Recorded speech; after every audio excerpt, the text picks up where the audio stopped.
best entertainment on the earth. Tune in for Comics with Perch. Hey everybody, this is Perch. Let's talk about webcomics for a moment, because when people have this debate of is manga comics, is manga not comics, I would argue that manga, things like My Hero Academia, things like One Piece, things like Naruto, they bear, a lot more similarities to what we would think of as traditional U.S. Western comics or European comics than, say, webcomics. By and large, even though storytelling methods are different, I think the sequential art and how you use it and kind of the world building and setting up a storyline that then sells the next issue, because of the commercial aspect of it, I think it creates certain behavior in how the comics and the stories get written and produced. And so I think that I think there's a lot of ways you could cut that debate.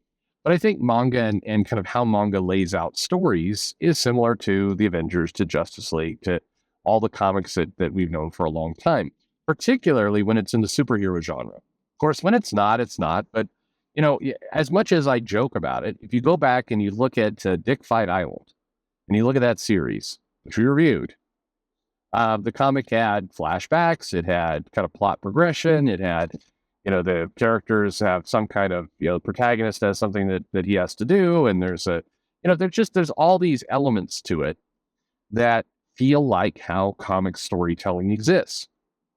Webcomics are a different beast. Webcomics, in many cases, are free, or, you can subscribe, or you can get the back issue. There's different models, but there is a heavy free component to webcomics. And by the way, I understand that there's also piracy and, read free comics online and sites like that, but that's not how it was meant. That's not how the comics are meant to be done. So I think webcomics, as a result, if you look at those stories, there's much more kind of stories can meander, stories can go in different directions. It's going to be based on the storyteller. And definitely when you read webcomics, there's some that feel a lot more like what you would traditionally expect from comics and some that don't. But, as a general rule, there's always exceptions that prove the rule. Webcomics just have a different style, a different model to it. And as a result, webcomics tend to attract a very different audience. Not a worse audience, just a different one. It tends to attract a much more casual reader of the comic. That's just how it's different. Now, Marvel and DC have seen kind of the rise of webcomics, and in some cases, they've hired a lot of people from webcomics. And increasingly, people who are editorial, people who are making these decisions kind of grew up on webcomics. It's kind of terrifying to think about, but these are people who are, born post the year 2000. And they are, that's what they grew up with. That's what they were after.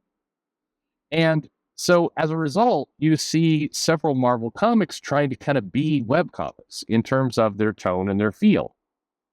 Nowhere does it come up a little bit more than when you see some of the series that are greenlit or some of the solicitations, which read a lot like webcomics. You would not blink if you were seeing kind of how Harley Quinn is described in the June solicitations.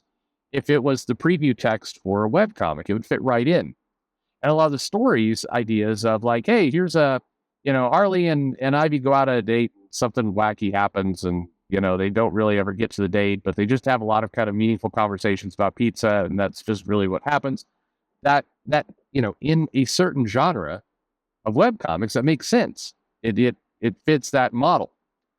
So I'm critical for when you apply that to comics, and I'm critical for kind of two reasons. And number one, I think just from an artist graphic design standpoint, I think that storytelling in a webcomic versus storytelling in a, printed, more traditional comic that reads a different way, I think there's different skills. Jonathan Hickman recently spoke about it when he did Marvel Unlimited, and he did this vertical scrolling title. It's just, there's a lot of different ways to use that medium. And it feels like a kind of a weird knockoff product when a traditional kind of U.S. comic takes a webcomic style, but then prints it in its, classic way. It's just, it doesn't read quite right. It's why I think the Batman Adventures, or Batman Family Adventures that they have, is that a webtoon or a Tapa? I forget now. But that comic reads more true to webcomic audience, but it's also made by people in webcomics. It's not made, pretty much there's no one in regular comics involved with it at all. And so it's a completely almost licensed out deal. It's why the Deadpool manga reads like manga. It's just you're getting the experts in that field to do it. But Marvel continues to struggle with this more than DC. Marvel really, I think, wants that webcomic audience. And I think it's a combo of, as I mentioned, people grew up with it. That's what they know. But also this idea of somebody in the sales department's like, hey, there's millions of views on these webcomics. That's clearly what the kids are into. Quick, appeal to those kids. Now, I think I'll interject here at this point to say that, webcomics, from what I can tell, is it appeals to a younger audience, but not necessarily kids. Kids are I have a friend who works at Tapas, but it's not catching the under 14 crowd or under 16 crowd. And historically, once upon a time, particularly for the superhero genre, that was when you wanted to start really getting people excited about comics. And that crowd is very excited about superhero movies and toys, and that tends to be the group that likes this stuff the best, is, right around that 14 to 16 kind of range. But combined with, but webcomics are older now. Webcomics are coming in at low 20s. That's how that is. So I think you're barking up the wrong tree, first of all, by going after that group. And it's not necessarily the group that you want. But the other thing is how it's being sold. So webcomics, if you've never seen Webtoon or Tapas, go just take 1 minute, 60 seconds, and go to your browser and go look. Go look at what's there. You'll notice something immediately. It looks and feels very different than probably what you're used to as a comic fan. How the titles are displayed, how they're indexed, where you can find them. It's a very different looking storefront. And, in many cases, it's probably going to irritate the shit out of you if you've been a comic reader for a long time, because it's so different. It feels unnatural and foreign. You're like, why are they doing it this way? It makes no sense. Well, it makes sense to that audience. But when you look at Marvel Unlimited, one of the things that Marvel has stated recently is that they're really going to steer hard into web comics, and they really want to capture that audience, and they're really going to put some effort and some emphasis into Marvel Unlimited. And you're seeing tons of Marvel Unlimited announcements. But number one, those announcements are going out to the traditional comic news media, not the web comics, crowd. So the group that they want still isn't seeing it. And then Marvel Unlimited, I mean, the value proposition, if you're trying to appeal to a webcomics crowd that's used to getting a lot of this stuff just for free and being able to casually scroll to it, now you're going to have to log in and out. I mean, it's difficult. And there's a new series that just got announced. Meow, Meow and Pizza Dog. So the idea is it's a series, and it is the adventures of Pizza Dog and cats. There's some cats, and Pizza Dog's got to deal with it. Maybe one of those cats is a flurkin, I guess. I don't know. That's what's going on. But you look at this and you're like, well, this is going to die an almost immediate death because it's just completely in the wrong place. Like, look, you could create some amazing, absolutely amazing gourmet dinner, and I'm not going to make a joke about Arby's. If you sell it in a McDonald's, it's going to fly over the head of a lot of the people who come there, because the people who come there are looking for a specific thing, and you're selling the wrong thing in that place. I think that, Marvel and DC and Image and all the rest would be well served to do something in webcomics. You can't just let that go away. But probably the Batman Family Adventures is the way to do it. And whatever the hell Marvel Unlimited is doing is not. That just feels like they're throwing money down the toilet. Now, I've heard from some people who are doing that the rates for Marvel Unlimited are just dog awful.